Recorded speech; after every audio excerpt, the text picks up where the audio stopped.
Chapter number 2 है आपका unit and measurement, है ना। क्या है आपका? Unit and measurement, unit and measurement. देखो यूनिट एंड मेजरमेंट को समझते हैं तो पहले हम चर्चा करते हैं कि भाई फिजिकल क्वांटिटीज क्या होती हैं। फिजिकल क्वांटिटीज, है ना।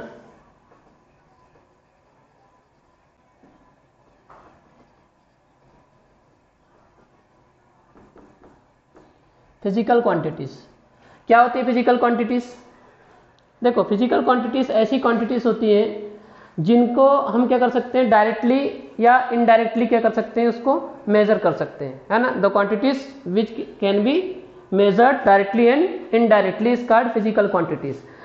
In other words, we can say the physical quantities are helpful for studies of nature and natural phenomena.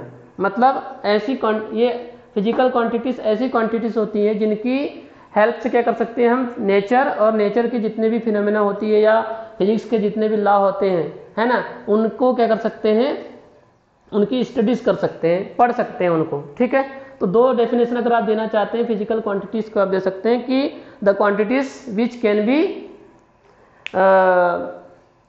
Can be measured directly and indirectly, जिनका क्या कर सकते हैं, मेजरमेंट कर सकते हैं, वो क्या कहलाएगी, फिजिकल क्वांटिटीज कहलाएंगी।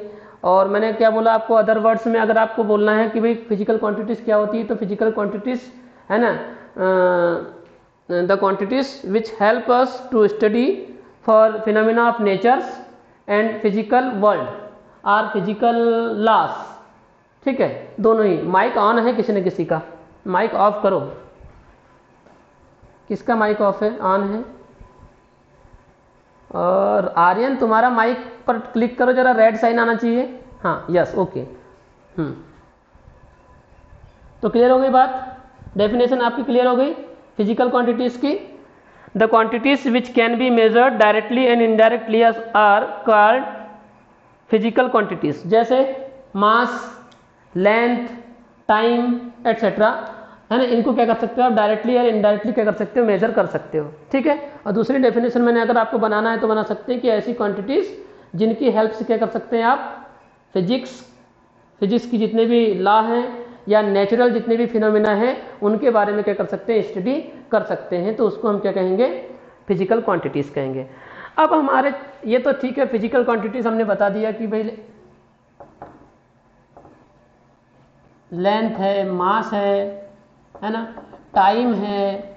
ठीक, ये जो हैं ये फिजिकल क्वांटिटीज के अंदर आएंगी। अब बात है हमारे पास में दो चीजें, एक यूनिट और एक मेजरमेंट। चूंकि आपके चैप्टर का नाम क्या है, मेजरमेंट और यूनिट, तो पहले तो बात कर लेते हैं भैया कि मेजरमेंट होता क्या और मेजरमेंट की आवश्यकता क्यों पड़ी। नीड फॉर मेजरमेंट, है ना। आखिर मेजरमेंट की हमको आवश्यकता पड़ती क्यों है? ठीक है, तो देखो मेजरमेंट जो है, जैसे अब पुराने समय की हम बात करते हैं, पुराने समय में क्या होता था, पुराने समय में जब हम मेजरमेंट की बात करते थे तो क्या करते थे, ग्रेन्स के जो ग्रेन्स होती थी, है ना, दाने जो होते हैं अनाज के, उनका क्या करते थे, यूज़ करते थे। फिर अगर बड़ी वस्तु है तो उनके बारे में क्या कर सकते थे हम, चट्टान जो होती है ना, उनके बारे में उनको क्या करते थे, यूज़ करते थे कि बड़े बड़े पत्थर के क्या कर लिए, स्टोन्स क्या कर लिए, अपने पार्ट्स ले लिया और उसको क्या करते थे, मेजरमेंट के लिए उपयोग करते थे।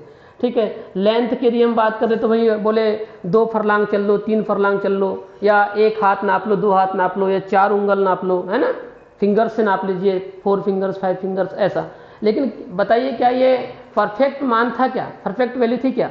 नहीं थी, है ना। भाई मेजरमेंट की हमको आवश्यकता क्यों है, why essential measurement in of physical quantities. तो भाई हम थोड़ा सा देखते हैं कि भाई हमारे पास में एक सेंस ऑर्गन होता है ना। सेंस ऑर्गन, मेजरमेंट की आवश्यकता क्यों पड़ी, इसको समझते हैं कि आखिर हमको किसी भी फिजिकल क्वांटिटीज को क्यों मेजर करना पड़ रहा है, उसका कारण क्या है। भाई हमारे पास में सेंस तो है, सेंस ऑर्गन हमारे पास में है ना, कि भाई कोई एक आपके पास में बाम्बू है ना, और उस बाम्बू में एक एक थोड़ा सा लेंथ में ज़्यादा और एक लेंथ में क्या है कम है, तो आप उसको क्या कर सकते हो अपने सेंस से, अपने आइज से देखकर क्या बता सकते हैं कि भाई ये बम्बू जो है वो है ना थोड़ा सा क्या है लेंथी है, और एक जो है वो क्या है स्मॉल है ना, कितना लंबा है और कितना छोटा आप बता सकते हैं। लेकिन एग्जैक्ट आप बता सकते हैं क्या, एग्जैक्ट कितना लंबा है और कितना छोटा है ये आप नहीं बता सकते हैं आंखों से, है ना। आपको क्या करना पड़ेगा, उसको मेजर करना पड़ेगा। आपने क्या कर लिया, एक स्टोन का क्या कर दिया, एक बड़ा टुकड़ा ले लिया, ठीक है, और एक छोटा टुकड़ा ले लिया, ठीक है। आप क्या करेंगे, उन दोनों को हाथ में रखेंगे, जो हैवी होगा और एक क्या होगा लाइट होगा। तो कौन सा हैवी है कौन सा लाइटर है ये आप अपने सेंस ऑर्गन से बता सकते हैं, लेकिन पहला वाला कितना हैवी है ये आप एग्जैक्टली नहीं बता पा रहे हैं, और छोटा वाला जो टुकड़ा है पत्थर का वो कितना लाइट है वो आप नहीं बता पा रहे हैं। मतलब कितना भारी कितना हल्का, हल्का और भारी ये तो आप बता सकते हैं, लेकिन कितना हल्का कितना हैवी ये आप नहीं बता पा रहे हैं, ठीक है। एक और एग्जांपल लेते हैं। आपने क्या लिया, बकेट ले लिया, बकेट में क्या कर लिया आपने, हॉट वाटर ले लिया, है ना। एक में बहुत ज़्यादा हॉट है, एक में कोल्ड है। आप क्या करेंगे, आप अपने दोनों हाथों को क्या करेंगे, डुबाएंगे, और डुबाने के बाद में क्या करेंगे, गर्म पानी वाली बकेट में डालेंगे तो आपको गर्म लगेगा, ठंडे पानी में डालेंगे तो ठंडा लगेगा।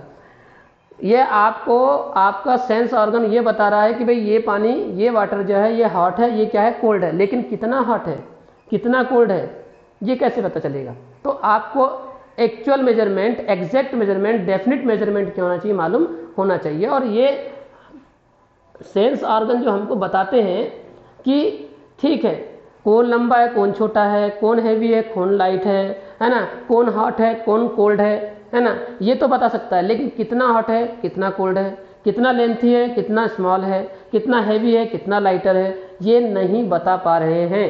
तो एग्जैक्ट फिजिक्स को एग्जैक्ट साइंस कहा जाता है, क्यों, क्योंकि यहाँ पर मेजरमेंट होता है। तो मेजरमेंट की आवश्यकता इसलिए है, क्यों आ सकता है, क्योंकि हम सॉरी हम ये तो बता पा रहे हैं कौन सा कोल्ड है कौन सा हॉट है, लेकिन उसका एग्जैक्ट वैल्यू नहीं बता पा रहे हैं। मतलब हम यहाँ पर क्वांटिटेटिव एस्टीमेट नहीं लगा पा रहे हैं। क्वांटिटेटिव एस्टीमेट मतलब उसका मैग्नीट्यूड नहीं बता पा रहे हैं। भाई आपके पास में बम्बू जो है वो 5 मीटर का है ना, 5 बड़ा छोटा तो बता पा रहे हैं, लेकिन जी भाई हम इसको 5 मीटर में अगर मेजर करेंगे तो ये बताना पड़ेगा ना कि भाई उसकी लेंथ कितनी है, 5 मीटर है 5 सेंटीमीटर है क्या 10 मीटर है। तो ये मैग्नीट्यूड आपको बताना पड़ेगा, है ना, मैग्नीट्यूड आपको बताना पड़ेगा, उसकी क्वांटिटी बताना पड़ेगा, उसकी न्यूमेरिकल वैल्यू बताना पड़ेगा विथ यूनिट, ठीक है। इसलिए क्या करना पड़ता है हमको, मेजरमेंट की क्या होती है, आवश्यकता होती है, need for measurement, because we, है ना, because by the sense organ we can not express exact value of any physical quantity, है ना। So for exact value of any physical quantity और मैग्नीट्यूड ऑफ फिजिकल क्वांटिटी और क्या बोलेंगे उसको, quantitative value या क्वांटिटेटिव एस्टीमेट गेन करने के लिए क्या करते हैं हम, मेजरमेंट के लिए, मेजरमेंट की क्या होती है, हमको नीड होती है, एसेंशियल होता है, ठीक है। तो क्लियर होगी बात सबके, यस और नो, माइक ऑन करके बता दो, किसी को पूछना है, ठीक है। बात समझ में आ रही है, बात समझ में आ रही है कि भाई आखिर हमको मेजरमेंट की आवश्यकता क्यों है, किसी भी फिजिकल क्वांटिटी की का मैग्नीट्यूड प्राप्त करना। मैग्नीट्यूड मतलब उसकी वैल्यू क्या है, 2-3 वर्ड्स का यूज कर सकते हैं हम, उसकी मैग्नीट्यूड को पता करना है या उसकी वैल्यू को पता करना है या उसकी क्वांटिटेटिव स्टेटमेंट को क्या करना है, स्टेटमेंट बोल रहा हूँ मैं, क्वांटिटेटिव एस्टीमेट को क्या करना है अपने को अगर पता करना है ना, तो उसके लिए क्या करना पड़ता है हमको, किसी भी फिजिकल क्वांटिटी को मेजर करना पड़ता था। पुराने समय में क्या होता था, एक हाथ नाप लो, है ना। अब एक हाथ भाई किसी का बड़ा है किसी का छोटा है, तो कैसे कर सकते हो, मेरा हाथ छोटा है सामने वाले का हाथ बड़ा है, फिर कैसा होगा, फिर तो गलत नपा हो जाएगा ना, है ना। भाई ग्रेन्स जो होते थे, दाने, अनाज के जो दाने होते थे, उनसे आप क्या करते थे, सोने को नापा करते थे। अब पता चल रहा है कि चना है, उस एक छोटा दाना भी एक बड़ा दाना भी है, तो फिर बड़े दाने का तो वेट क्या हो जाएगा, ज़्यादा हो जाएगा, छोटे दाने का वेट क्या हो जाएगा, कम हो जाएगा। तो भाई पुराने समय में ऐसा करते थे, लेकिन जैसे जैसे हम मॉडर्न होते गए हमको ये समझ में आ रहा है कि भाई एग्जैक्ट वैल्यू जो है हमको मालूम होना चाहिए, और एग्जैक्ट वैल्यू को हमको गेन करने के लिए मेजरमेंट की आवश्यकता है। तो ये तो हो गया मेजरमेंट। इसके बाद में एक और चीज जो लिखी यहाँ पर, क्या लिखी हुई है? यूनिट। ये यूनिट क्या है? यूनिट क्या चीज़ है ना? अब यूनिट में क्या होता है कि भाई आपको किसी फिजिकल क्वांटिटी को मेजर करना है। जैसे मान के चलो आपको लेंथ को मेजर करना है ना? अब लेंथ को मेजर करना है तो क्या करना पड़ेगा? आप किससे मेजर करते हैं? मीटर से मेजर करते हैं, है ना? किससे मेजर करते हैं? मीटर से मेजर करते हैं, ठीक है। तो भाई आपको किसी भी फिजिकल क्वांटिटी को मेजर करने के लिए एक यूनिट की क्या होती है? आवश्यकता होती है। तो क्या किया गया भाई, आपके पास में फिजिकल क्वांटिटीज हैं, लेंथ है, मास है, टाइम है। अब इनको मेजर करना था तो क्या हुए, पूरी दुनिया के जो साइंटिस्ट हैं, है ना, वो एक जगह क्या होते, इकट्ठा होते। एक फ्रांस का सेवरस नामक प्लेस है ना, वहाँ पर क्या होते हैं, सब इकट्ठे होते हैं और वो एक चर्चा करते हैं कि भाई आखिर फिजिकल क्वांटिटीज़ को हमको मेजर करना है तो कैसे मेजर करेंगे। तो वो क्या करते हैं, एक रेफरेंस स्टैंडर्ड बना देते हैं या स्टैंडर्ड रेफरेंस बना देते हैं कि भाई इतनी बड़ी, इतनी लेंथ की एक क्या होगी, रॉड होगी और इसको 1 मीटर कहा जाएगा, 1 मीटर कहा जाएगा। और इस 1 मीटर को कितने पार्ट्स में डिवाइड किया जाएगा? 100 पार्ट्स में क्या किया जाएगा? डिवाइड किया जाएगा। और फिर पूरी दुनिया के लोग जो होंगे लेंथ जब भी मेजर करेंगे तो किससे मेजर करेंगे? इस स्टैंडर्ड रेफरेंस से क्या करेंगे? मेजर करेंगे। स्टैंडर्ड का मतलब समझते हो ना, एक पर्टिकुलर स्टैंडर्ड क्या करें, स्टैंडर्ड क्या कर दिया उन्होंने, बना दिया भाई इतनी लेंथ वाली रॉड को ही 1 मीटर कहा जाएगा, 1 मीटर कहा जाएगा, न इससे छोटी होनी चाहिए न उससे बड़ी होनी चाहिए। तो उन्होंने क्या कर दिया, हर फिजिकल क्वांटिटी के लिए क्या कर दिया, एक स्टैंडर्ड रेफरेंस दे दिया कि भाई इतने मीटर, इतनी लेंथ की एक जो रॉड होगी उसको 1 मीटर कहा जाएगा। इसको कितने पार्ट्स में डिवाइड किया जाएगा? तो 100 पार्ट्स में क्या कर दिया जाएगा, इसको डिवाइड किया जाएगा। And each part will be 1 centimetre. Okay. वैसे ही अगर हम किलोग्राम मास के बारे में चर्चा करें, भाई मास को हमको क्या करना है, मेजर करना है। इसके लिए आपको क्या होता है? किलोग्राम होता है, किलोग्राम। अब किलोग्राम भी, तो भी किलोग्राम किसको बोलेंगे? तो फिर उन्हें साइंटिस्ट ने बता दिया कि भाई इतने वेट का क्या होगा, एक आपके पास में लोहे का टुकड़ा होगा और वो लोहे का टुकड़े को आप क्या बोलेंगे? 1 kg कहेंगे। और 1 kg कितने ग्राम्स में बटा होगा? तो 1000 ग्राम में क्या हो जाएगा, वो बटा हुआ होगा।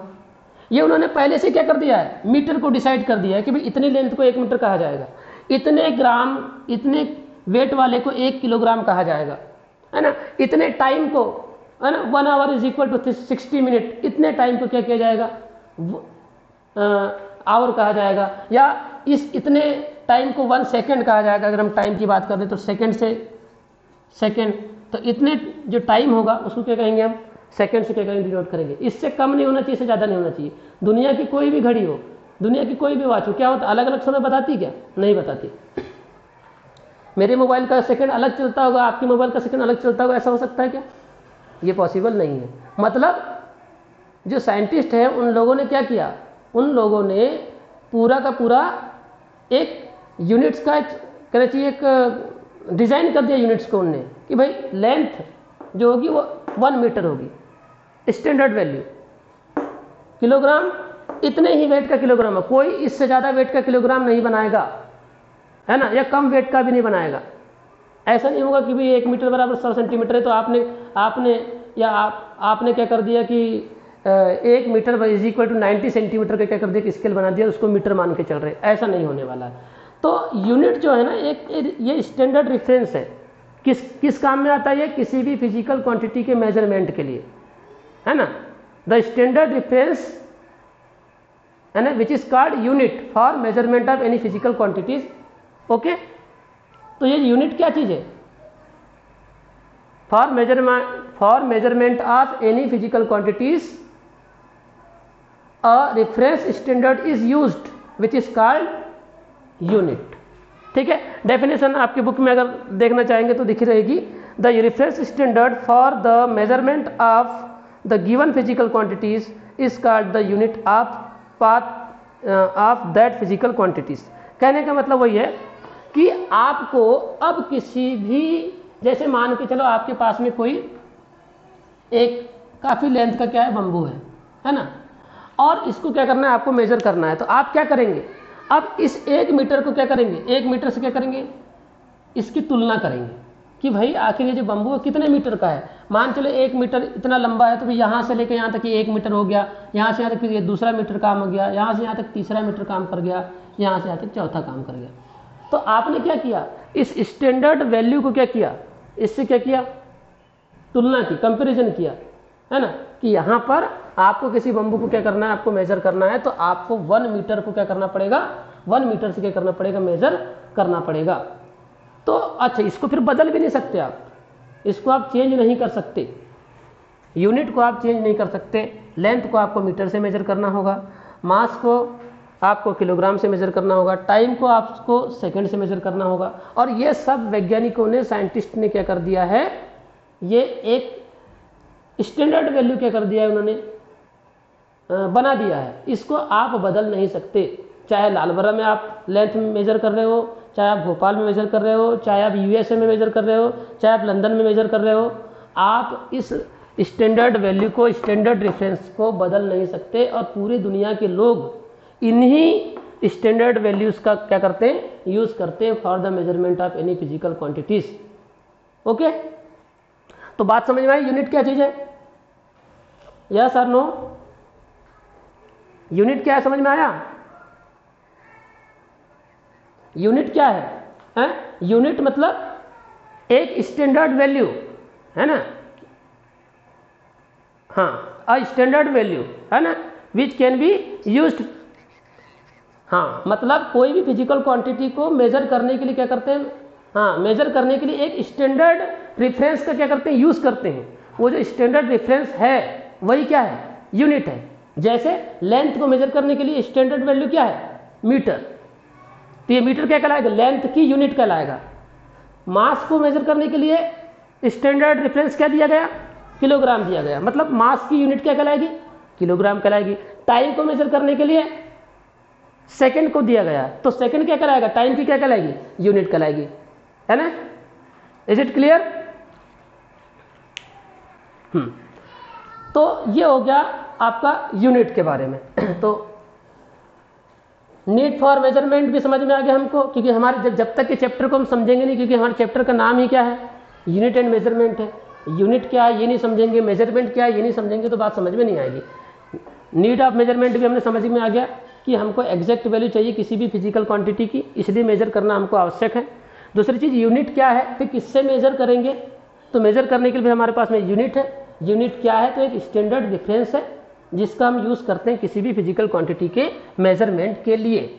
अब किसी भी फिजिकल क्वांटिटी को जब हम दर्शाते हैं, है ना, रिप्रेजेंट करते हैं, तो जैसे मान के चलो मैंने लिखा लेंथ, लिखा मान के चलो, ये मैंने लेंथ लिखा मैंने 5 मीटर कितना लिखा, 5 मीटर। उसमें से ये जो मीटर लिखा हूं ये तो क्या है, यूनिट है, किसकी, लेंथ की। लेकिन ये जो है ना 5, ये क्या चीज है, न्यूमेरिकल वैल्यू, न्यूमेरिकल वैल्यू। यानी किसी भी फिजिकल क्वांटिटी को जब हम रिप्रेजेंट करते हैं तो हमको दो चीजें वहां पर दिखानी होती है, एक होती है न्यूमेरिकल वैल्यू, है ना, और दूसरी होती है यूनिट। तो ये न्यूमेरिकल वैल्यू क्या चीज है, न्यूमेरिक वैल्यू, जिसको न्यूमेरिकल वैल्यू बोल सकते हैं या न्यूमेरिक बोल सकते हैं इसको, है ना। ये क्या चीज होती है, तो देखो ये 5 लिखा है, तो न्यूमेरिकल वैल्यू ये बताता है कि उस फिजिकल क्वांटिटी में उसकी यूनिट कितनी बार इंक्लूड हुई है। जैसे मान के चलो length is equal to 5 metre लिखा है, इसका मतलब लेंथ की यूनिट मीटर होती है, और वो मीटर जो कि लेंथ की यूनिट है वो उस फिजिकल क्वांटिटी में कितनी बार इंक्लूड हुई है, कितनी बार शामिल हुई है। 5 मीटर लिखा है मतलब metre metre metre metre metre, 5 times क्या हुई है, उसकी यूनिट क्या हुई है, वहां पर इंक्लूड हुई है। तो वो जो वैल्यू है कि जितने बार उस फिजिकल क्वांटिटी की यूनिट इंक्लूड होती है, number of units is called numerical value.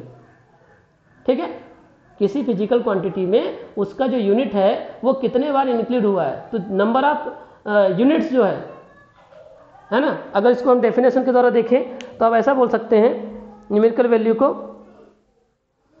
The numerical value of the physical quantities is the number which tell us how many times the unit is included in that physical quantity। तो तो बिल्कुल वही definition जो मैं आपको बताया कि किसी फिजिकल क्वांटिटी में जो न्यूमेरिकल वैल्यू है ये हमको क्या बताती है, हमको ये बताती है कि उस फिजिकल क्वांटिटी की जो यूनिट है वो कितनी बार, हाउ मेनी टाइम्स, है ना, how many times the unit of included in the physical quantity, उसकी यूनिट कितनी बार आई है, कितनी बार आई है बताइए, 5 टाइम्स आई ना। 1 metre plus 1 metre plus 1 metre plus 1 metre plus 1 metre, 5 times क्या हुआ, आपका मीटर आया है तब जाके क्या बना है, ये 5 मीटर बना है। ठीक, अच्छा ये तो बात ठीक है कि भाई इसको न्यूमेरिकल वैल्यू कहते हैं, इसको यूनिट कहते हैं, लेकिन ये यूनिट और न्यूमेरिकल वैल्यू में भी क्या होता है, एक रिलेशन होता है, रिलेशन बिटवीन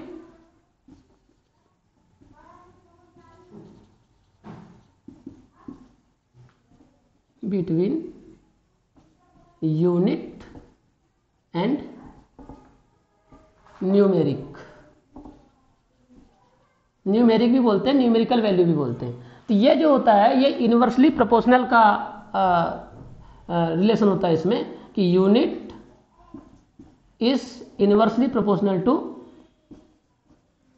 न्यूमेरिकल वैल्यू। ठीक है, कैसे, जैसे यूनिट को मैं यू से लिख देता हूं और इसको मैं 1n से लिख देता हूं, इसका मतलब क्या है, unit is inversely proportional to numerical value. इसका मतलब क्या है, इसका मतलब यह है कि अगर यूनिट अगर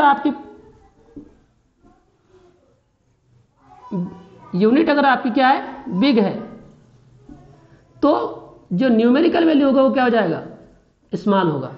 यूनिवर्सल का मतलब क्या होता है, इनवर्सली प्रोपोर्शनल, थोड़ा सा को प्रोपोर्शनल को समझते हैं, ए इज प्रोपोर्शनल टू बी, इसका मतलब अगर क्या करते हो, ए को इंक्रीज करते हो तो बी भी क्या होगा, इंक्रीज होगा, या ए को डिक्रीज करते हो तो बी भी क्या होगा, डिक्रीज होगा। ये होता है A is directly proportional to B. और यदि A is inversely proportional to 1/b लिखा है, इसका मतलब यह है कि यदि ए की वैल्यू को आप इंक्रीज करते हो तो बी की वैल्यू क्या हो जाएगी, डिक्रीज हो जाएगी, या ए की वैल्यू को डिक्रीज करते हो तो बी की वैल्यू क्या हो जाएगी, इंक्रीज हो जाएगी। समझ में आई बात, ये याद रखना, ये फिजिक्स में आपको बहुत जगह पर काम आएगा।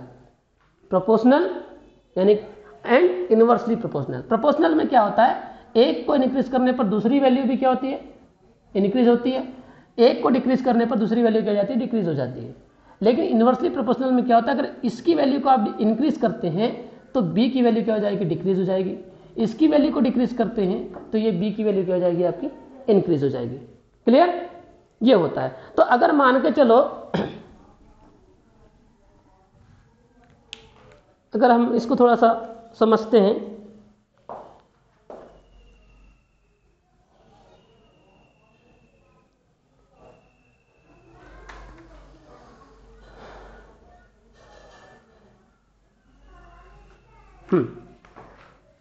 तो आप देखिए, ये मैं रिलेशन आपको पढ़ा रहा था कि unit is inversely proportional to numerical value.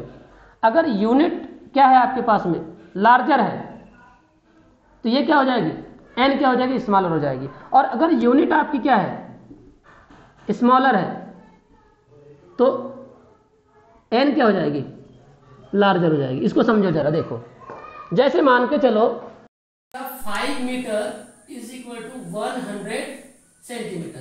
अब मुझे ये बताइए कि मीटर बड़ा होता है कि सेंटीमीटर बड़ा होता है, बताइए, मीटर लार्ज है कि सेंटीमीटर लार्ज है, माइक ऑन करके बताओ।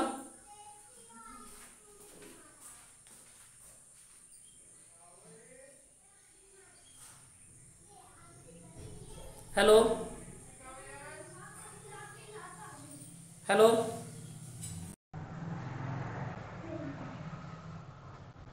हेलो,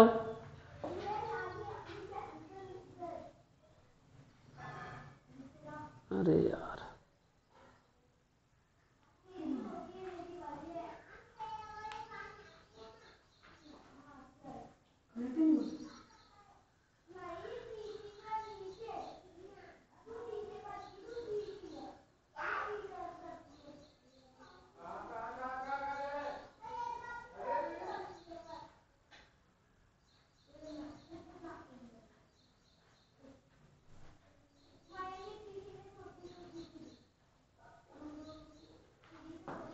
हेलो,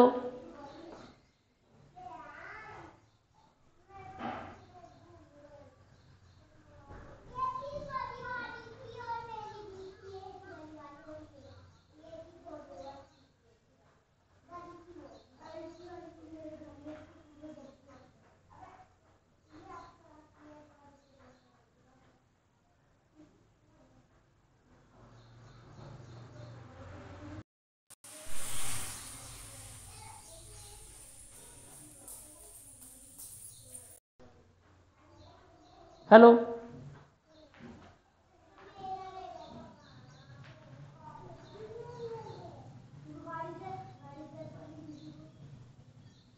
हेलो,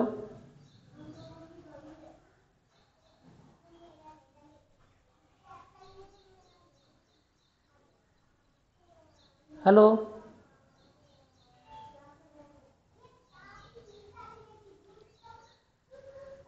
हेलो, आवाज आ रही? अरे ये पता नहीं क्या हुआ, मेरी भी समझ में नहीं आया।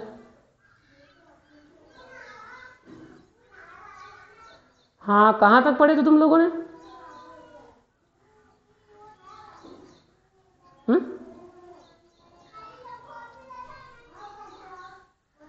मुझे भी ऐसे लगा कि कुछ न कुछ हुआ है। कहाँ तक हो गया था देखना, यहाँ ये यहाँ तक हो गया था कि यहाँ तक कि?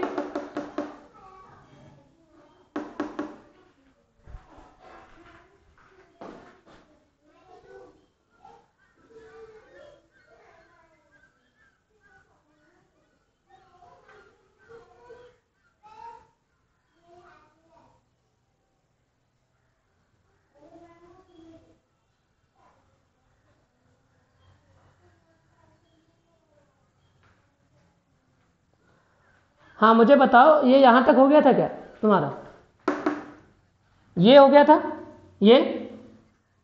हाँ चलो ठीक है, तो फिर माइक ऑफ करना जरा। ये देखो, यूनिट लार्जर है ना, यूनिट अगर लार्जर है तो इस, और ये हुआ था,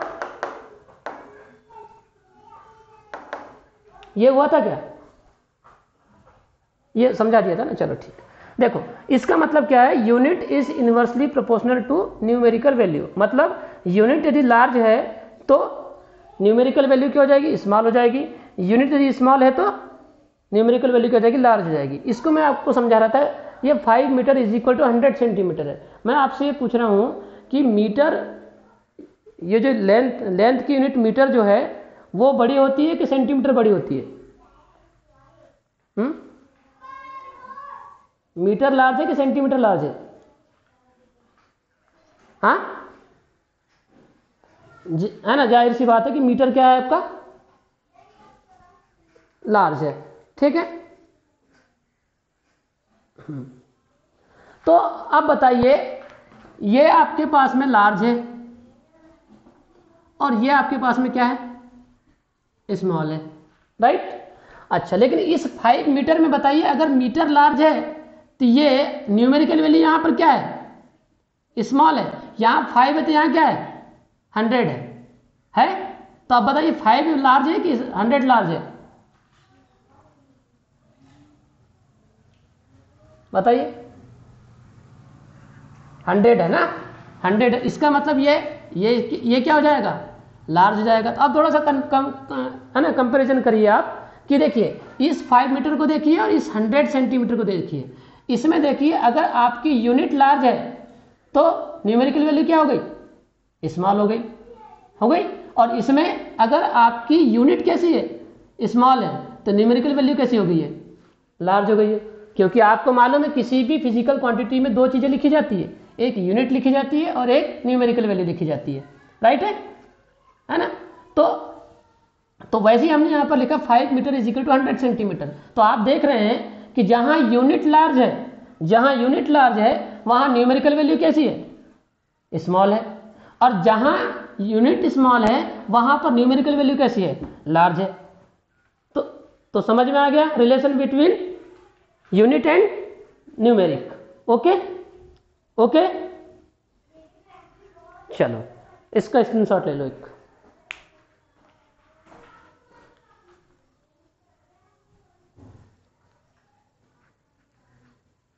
ले लिया? ले लो जल्दी से। ठीक, अब माइक ऑफ कर दो, है ना।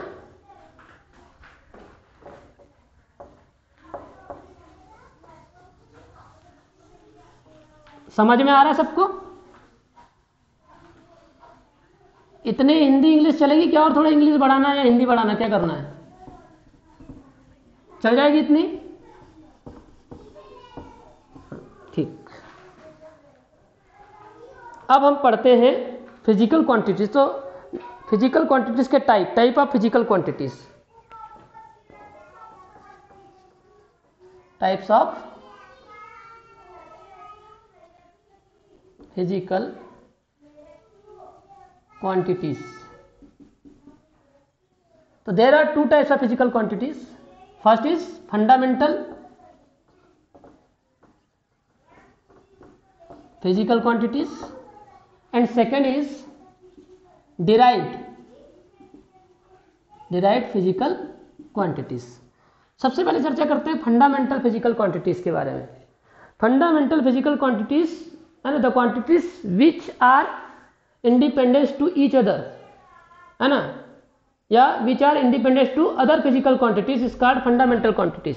यानी ऐसी क्वांटिटीज होंगी जो एक दूसरे से कैसी होगी, इंडिपेंडेंस होगी, मतलब पहली वाली क्वांटिटी का दूसरी वाली क्वांटिटी से कोई रिलेशनशिप नहीं होगा, या पहली वाली को जब हम एक्सप्रेस करते हैं तो उसको एक्सप्रेस करने के लिए दूसरी वाली क्वांटिटी को बताने की आवश्यकता नहीं होगी। फॉर एग्जाम्पल लेते हैं, मैंने लेंथ लिया, लेंथ, मास, टाइम, और बताइए टेम्परेचर। अब इतने लेते हैं। टेम्परेचर होता है, इलेक्ट्रिक करंट होता है, ल्यूमिनेंस ऑफ इंटेंसिटी होता है ना, और मैग्नीट्यूड ऑफ मैटर होता है। ठीक है, 7 फिजिकल क्वांटिटीज हैं आपके पास में, length, mass, time, temperature, electric current, luminance intensity, electric current, luminous intensity, and last is quantity of matter, quantity of matter. First, second, third, fourth, 5, 6, 7, ये आपके पास में 7 फंडामेंटल क्वांटिटीज हैं। कौन है ना, देर आर 7 फंडामेंटल क्वांटिटीज। अभी हम समझते हैं, और इसमें और भी है जिसको हम सप्लीमेंट्री क्वांटिटीज कहते हैं। सप्लीमेंट्री क्वांटिटीज, सप्लीमेंट्री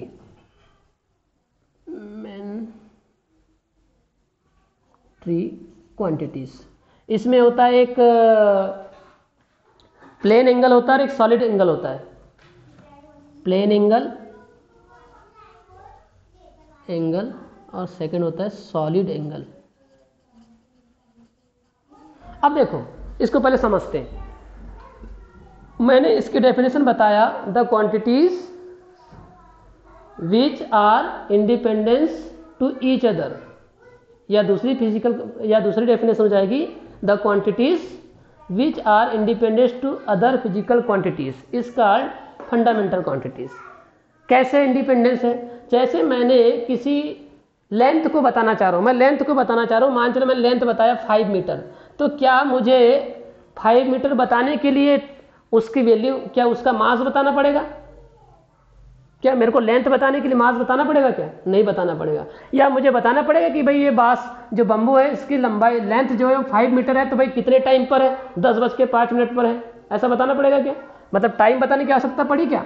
मास बताने की आवश्यकता पड़ी नहीं। या ऐसा बताना पड़ेगा हमको कि वैसे बम्बू का जो लेंथ है 5 मीटर तो है, लेकिन इसका टेम्परेचर जो है वो 50 डिग्री सेल्सियस है, ये बताना पड़ेगा क्या?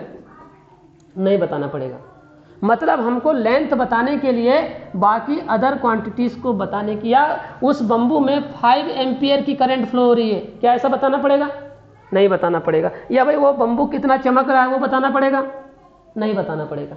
कहने का मतलब ये हुआ कि ये फंडामेंटल क्वांटिटीज ऐसी क्वांटिटीज होती हैं जिनको एक्सप्रेस करने के लिए, जिनको आइडेंटिफाई करने के लिए या डिनोट करने के लिए हमको अदर क्वांटिटीज़ की आवश्यकता नहीं होती। अदर क्वांटिटीज से क्या होती है, वो इंडिपेंडेंस होती है, स्वतंत्र होती है ना। यानी हमने एक बार लेंथ बता दिया 5 मीटर, इसके बाद इसके बारे में हमको बताने की आवश्यकता नहीं है।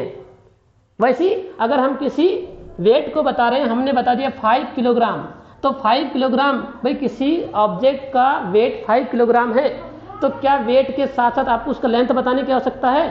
नहीं है, लेंथ बताने की आवश्यकता नहीं है ना, लेंथ बताने की आवश्यकता नहीं है ना। उसका टाइम बताने की आवश्यकता है कि भाई ये 5 किलोग्राम की का ऑब्जेक्ट है, वस्तु है, इस 5 किलोग्राम का ऑब्जेक्ट की लेंथ इतनी होगी, ये इतने टाइम पर 5:10 पर क्या होगा, इसका मास 5 किलोग्राम होगा, या उसका टेम्परेचर जो है वो 50 डिग्री सेल्सियस है, ये हमको बताने की आवश्यकता नहीं है। तो ये जो सातों के सातों जो फंडामेंटल क्वांटिटीज है, number of fundamental quantities is 7 and supplementary quantities is 2, plane angle and solid angle. ठीक है, समझ में आ रहा है? यस और नो? तो लेंथ जो है इन पूरों से इंडिपेंडेंस है, मास जो है ये इन पूरों से इंडिपेंडेंस है, टाइम भी इन पूरों से इंडिपेंडेंस। अब मान के चलो मेरे को टाइम बताना है, टाइम बताना है तो क्या मैंने लिखा टाइम 10 o'clock। अब मुझे 10 o'clock टाइम बताना था, तो मुझे ये बताइए कि क्या मेरे को टाइम की लेंथ बताना पड़ेगा क्या? टाइम बताने के लिए मुझे लेंथ बताना पड़ेगा कि जो 10 बजा है वो है ना, 10 बजा है वो 5 मीटर लंबा है, ऐसा बताना पड़ेगा है ना। या 10 बजा है तो इस 10 बजे का जो मास है वो 5 kg है, ऐसा बताना पड़ेगा। या टाइम जो है वो 10 o'clock हुआ है तो ये इसका टेम्परेचर जो है, टाइम का टेम्परेचर जो है वो 50 डिग्री सेल्सियस है, ये बताना पड़ेगा? नहीं बताना पड़ेगा, है ना। या ऐसा नहीं बता सकते कि अभी समय जो है आपका 10 o'clock हुआ है तो उसमें इलेक्ट्रिक करंट फ्लो हो रही है, ऐसा बताना पड़ेगा क्या? नहीं बताना पड़ेगा। मतलब ये सभी फिजिकल क्वांटिटीज इंडिपेंडेंस टू क्या है, ईच अदर है, एक दूसरे से कैसी है, स्वतंत्र है, फ्री है, इसलिए इनको बोलते हैं फंडामेंटल क्वांटिटीज। क्लियर हो गई बात? लेंथ आपको समझ में आता है, लेंथ क्या चीज होती है, किस तरह हम लेंथ मेजर करते हैं। मास भी आपको मालूम नहीं क्या होता है, टाइम आपको मालूम है सेकंड से मेजर किया जाएगा। ठीक है, टेम्परेचर यहाँ पर केल्विन से मेजर किया जाता है फंडामेंटल क्वांटिटीज में, अभी मैं बताऊंगा, है ना। अब ये वैसे आपको ऐसी जानकारी दे दिया। इलेक्ट्रिक करंट को एम्पियर से, ल्यूमिनस इंटेंसिटी को जो है वो कैंडेला से लिखते हैं, और क्वांटिटी ऑफ मैटर जो है वो मोल से होता है। और यहाँ पर प्लेन एंगल, तो प्लेन एंगल तुम्हारा वही एंगल है, प्लेन एंगल तुम्हारा वही एंगल है जो आप लोग अभी तक लिखते आ रहे थे, theta, it is called plane angle. अब यहाँ पर ये सॉलिड एंगल है ना, ये सॉलिड एंगल को थोड़ा सा समझ लो। वैसे सॉलिड एंगल नहीं भी समझेगा तो चल जाएगा, लेकिन अब देखो यहाँ पर आपको लेंथ की डेफिनेशन बहुत सारी दी होगी। ठीक है, the distance between any two points in space is called length, है ना। और फिर दुनिया भर की डेफिनेशन से इसकी हमको आवश्यकता नहीं है ना। मास की डेफिनेशन दी हुई है, the mass of platinum iridium cylinder kept in the international bureau of weights and measure at Sevres near Paris in France. ये सब कोई जरूरत इसकी नहीं है अपने को पढ़ने की, अपने को सब मालूम होना चाहिए कि लेंथ क्या होती है, मास क्या होता है। सॉलिड एंगल के बारे में थोड़ा सा चर्चा कर रहा था, यहाँ दिया नहीं है बुक में सॉलिड एंगल, लेकिन मैं आपको बता दूं सॉलिड एंगल, अच्छा इधर दिया है कहीं सॉलिड एंगल। सॉलिड एंगल में क्या होता है